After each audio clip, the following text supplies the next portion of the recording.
Sosa está con nosotros, Tania Etulain, ¿cómo les va? Que son analistas políticos. Hola, bueno, ¿qué tal? A un paso de las PASO estamos, ¿no? Yo explicaba que son obligatorios, lo voy a decir nuevamente, porque no todo el mundo sabe que tiene que ir a votar, que falta tampoco que es obligatorio y algunos tampoco que son las PASO, ¿no? ¿Qué puede pasar en las PASO?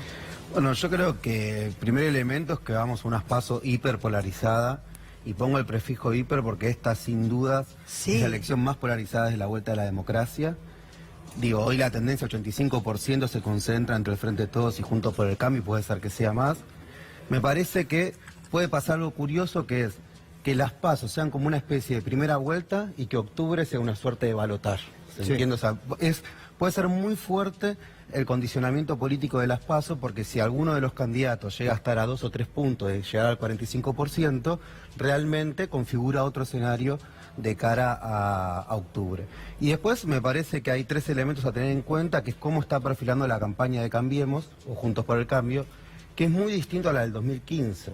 Me parece que hay algo que Durán Barba explicitó hace poco, que ellos tienen 3 elementos: apuestan a que el miedo le gane a la decepción, a transformar la bronca en odio, y que al algoritmo, la Big Data, le gana a la política.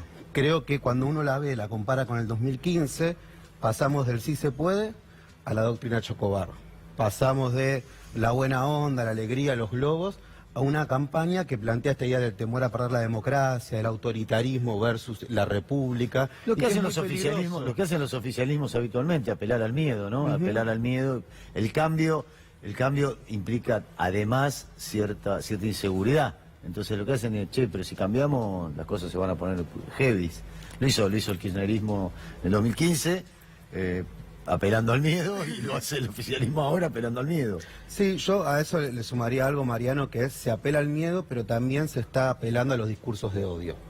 Digo, si yo, y me parece que hay algo del odio que hay que tener mucho cuidado, que es transformar esa bronca que hay por la situación económica en odios hacia el inmigrante, en odios hacia la política. O sea, cuando uno analiza los Twitter de Macri, de Pichetto, de Bullrich, van configurando un odio y donde se ubica al opositor como un desestabilizador, y eso es peligroso, sobre todo proviniendo cuando viene de arriba hacia abajo. Sí, por ejemplo... Yo creo que de los dos lados, discúlpenme. No, de los dos lados, y por ejemplo respecto a la campaña de Pichetto, en estos días decía Pichetto: creemos que hay que desarrollar un modelo productivo respecto al discurso de odio, y tiene que dejar de haber planes y plancitos. Si uno piensa ese discurso del odio, es efectivamente esto: un gobierno, él es parte ahora de un proyecto de gobierno que no generó un modelo productivo, por sobre todas las cosas lo que hizo fue dar grandes beneficios en la bicicleta financiera y no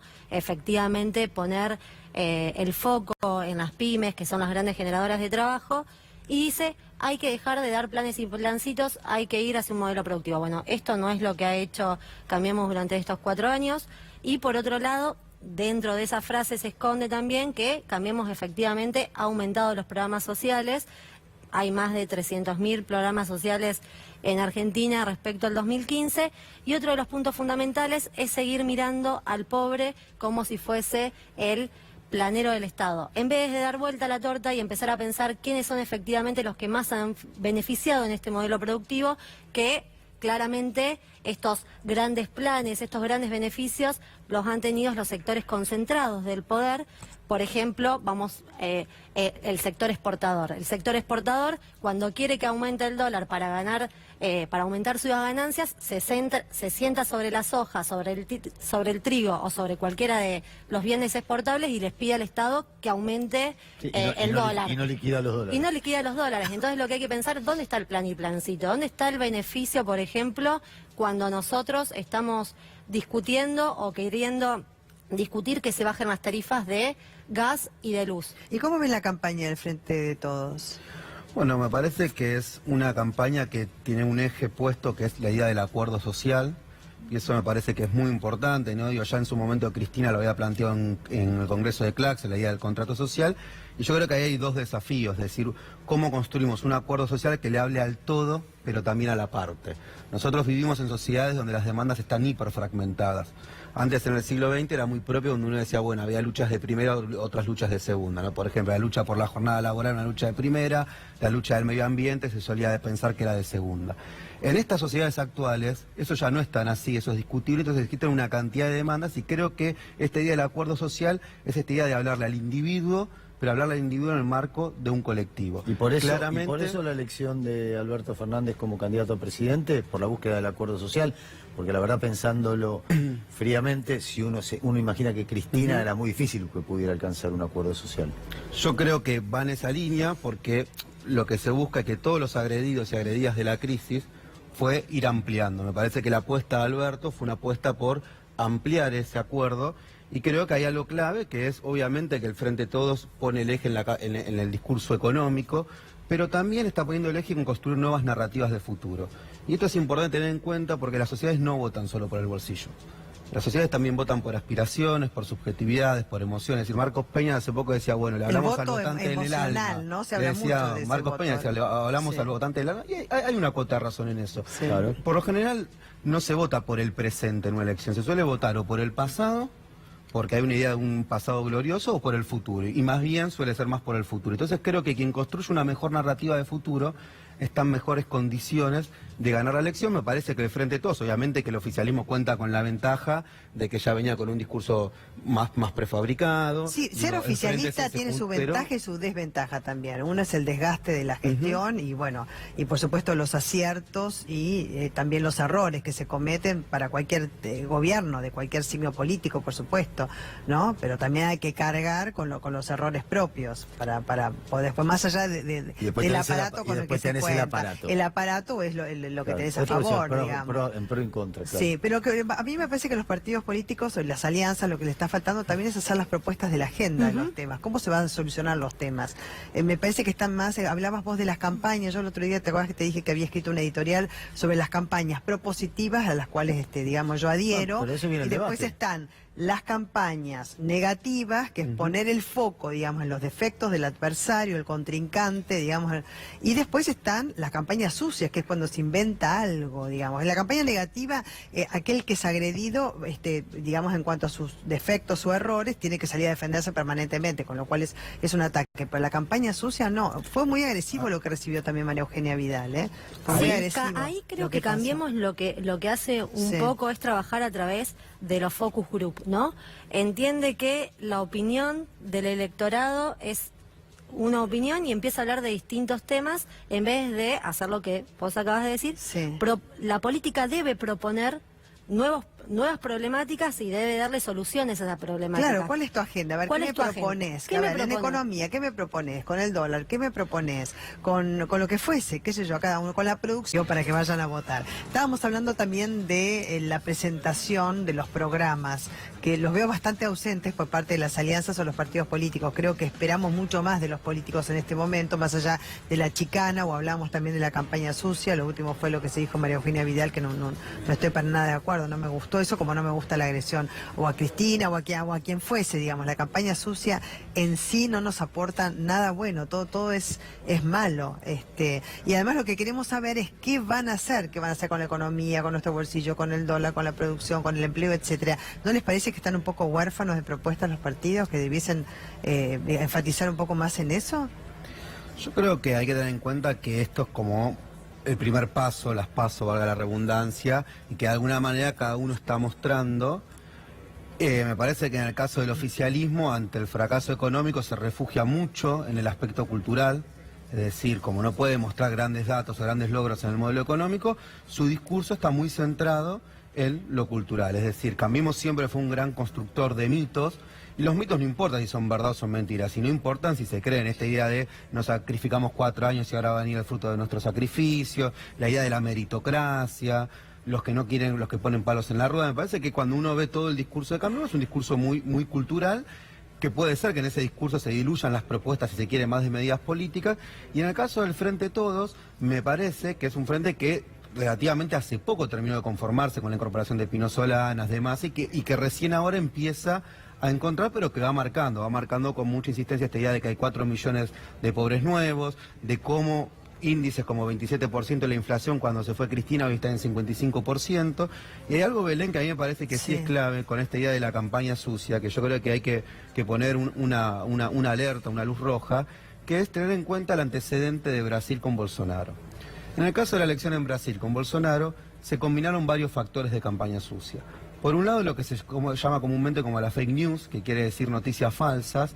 Por otro lado, lo que se denomina el lawfare, que es guerra jurídica, es decir, Lula fue uno de los candidatos que estuvo proscrito, es el uso indebido de la justicia, es este fenómeno de politización de la justicia y judicialización de la política, y con el uso a gran escala de lo que se llama los algoritmos, la Big Data, ¿no? Entonces esta idea de que se segmentaban los públicos, por ejemplo, quien había acuchillado a Bolsonaro decían que era afiliado del PT y era mentira. Y hay algunos indicios, Cambiemos está apostando fuerte al voto religioso, por ejemplo, hace poco en la comunidad judía mandaban mensajes asociando a Cristina Kirchner con Hitler, ¿no? Entonces me parece que este uso indebido de las redes sociales, donde además de violar la privacidad en términos legales, lo que me parece que hay algo que es más peligroso que violar esa privacidad, que es esta idea que es lo que comúnmente llamamos como la posverdad. ¿Qué significa la posverdad?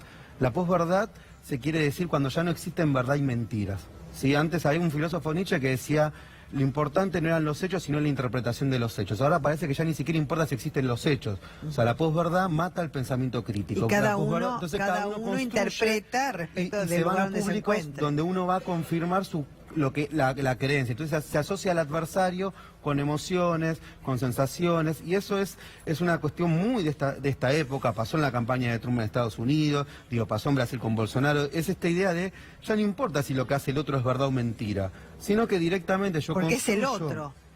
Exactamente. Claro. Porque es a lo que yo asocio al otro, a qué valores asocio al otro. Pero pasa también en las redes sociales, pues Mariano no es muy afecto a las redes sociales, pero existen, digamos, en las redes sociales, ninguno se banca que se diga algo, digamos, que vaya en contra de aquello que piensa, y no escucha nada que no sea aquello que piensa, con lo cual le falta el pensamiento crítico. Ahora sí, si es una fake news, digamos, que afecta al candidato opositor, entonces la viraliza, total, no hay problema. Ahora, que no sea una fake news del candidato que le gusta. Y coincido con vos en lo de pensamiento crítico, que es lo que invitaba a la gente, no sé si lo hice en este programa o en el de la tarde. La gente tiene que tener pensamiento crítico, ustedes tienen que escuchar a todos. No pueden escuchar a uno solo, porque si no es una cápsula, más allá que tengan decidido su voto, pero tienen que saber, digamos, porque qué es lo que el otro propone. Me parece que es lo que falta. Sí, pensamiento crítico y me parece también una accountability respecto a lo que hacen las gestiones en el momento de la gestión. Este gobierno llegó en estos 4 años prometiendo algunas grandes banderas como pobreza cero, unir a los argentinos, no vas a perder nada de lo que tenés, y efectivamente a mí me da la impresión que uno de los grandes beneficios que tiene este gobierno es el blindaje mediático y no evaluar esas consignas de campaña que efectivamente fueron propuestas para los argentinos y las argentinas y que, claro está, no se han realizado. La pobreza en Argentina aumentó de un 28 a un 32%, hay una pérdida muy grande de los puestos de trabajo, hay 600 puestos menos de trabajo formales en estos últimos 9 meses. Entonces, es importante... ¿600? En estos 9 meses, 600 puestos de trabajo menos por día. ¿Sí? Entonces, digo, lo que es importante, por un lado, es, como ciudadana y ciudadano, poder escuchar las propuestas de campaña, pero también poder informarnos a nosotros mismos y no a través de las redes sociales, de las fake news, y saber a quién pertenece, si se quiere, a qué interés pertenece cada medio, como para poder problematizar qué es lo que efectivamente nos están queriendo decir. Hay 2 reflexiones que me surgen por lo que están conversando ustedes 3. Primero es que yo tengo la sensación de que nadie quiere escuchar algo que no cree. O sea, el tipo que va a votar a Macri ve TN y se clava en TN y se queda ahí, el tipo que va a votar a Fernández ve C5N y se queda en C5N, y nadie tiene muchas ganas de que le digan algo que no está más o menos convencido.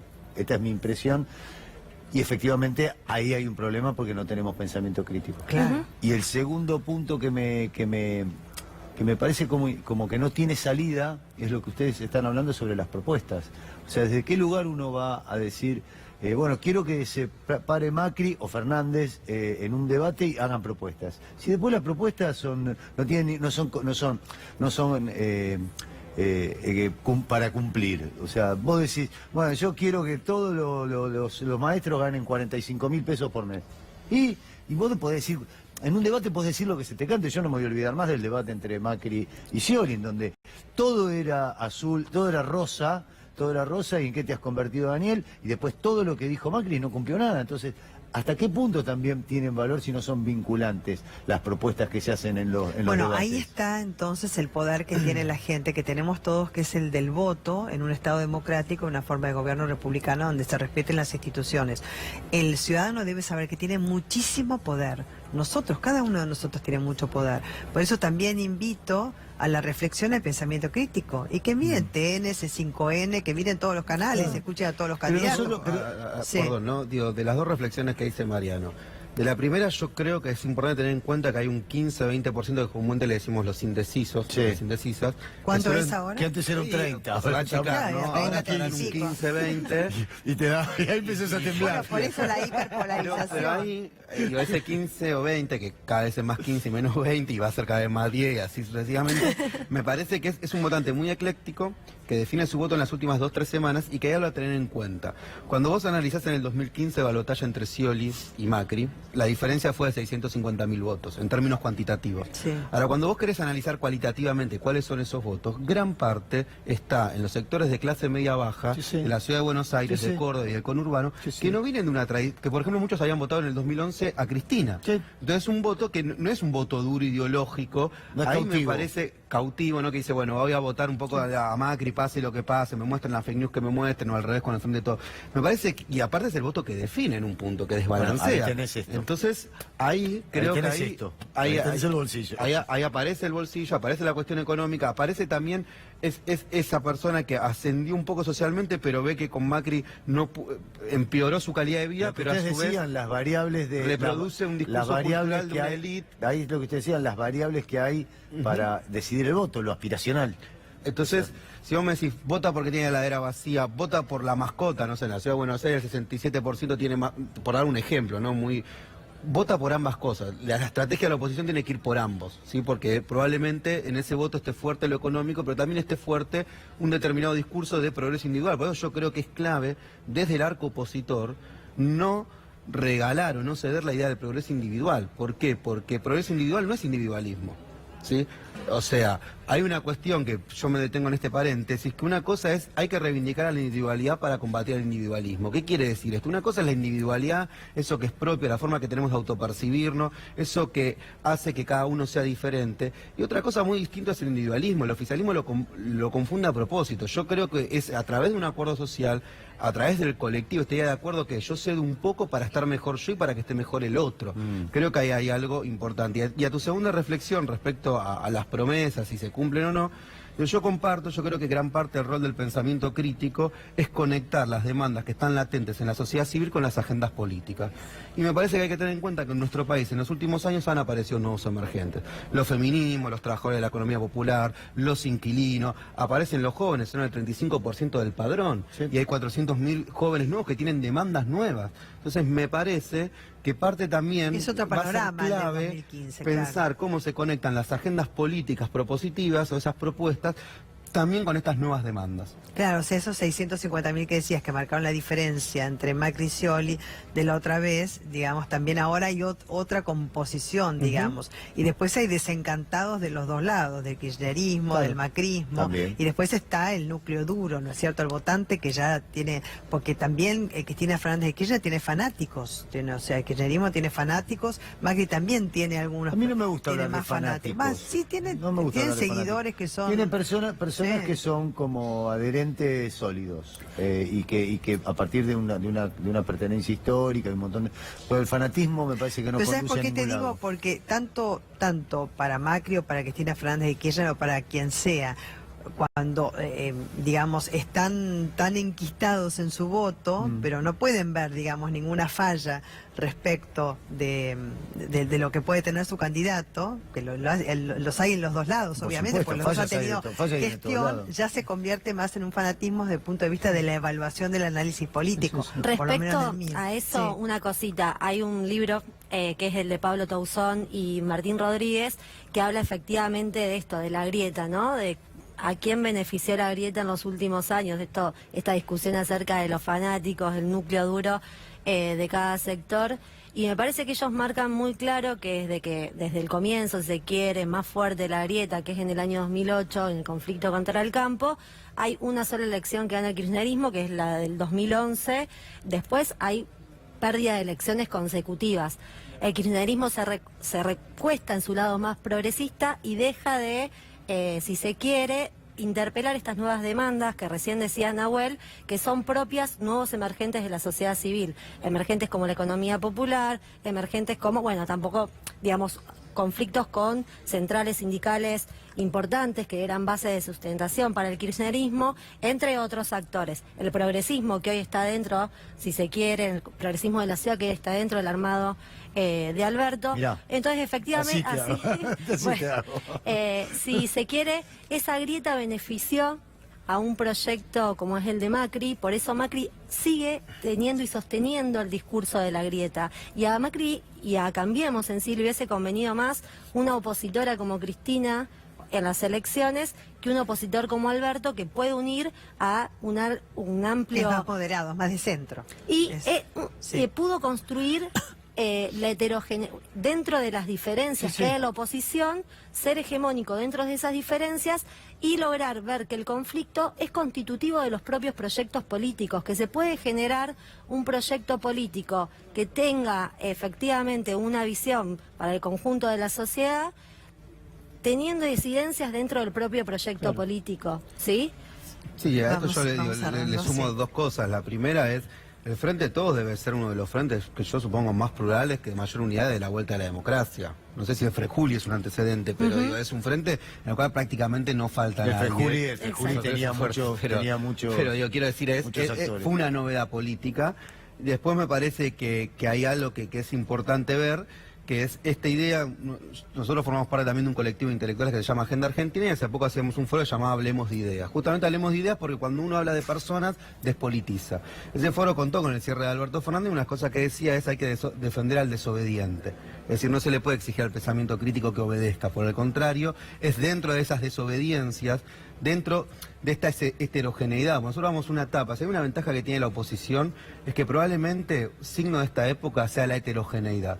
Si la oposición logra no construir la mayoría popular en mayúsculas, sino transformar minorías que están dispersas en nuevas mayorías diversas con ese, es decir, donde cada uno pueda sentirse parte del colectivo, pero también pueda sentir que el deseo tiene un lugar en la política, que aquello que es íntimo es también político, me parece que probablemente esté en una muy buena condición para una disputa económica, pero sobre todo cultural.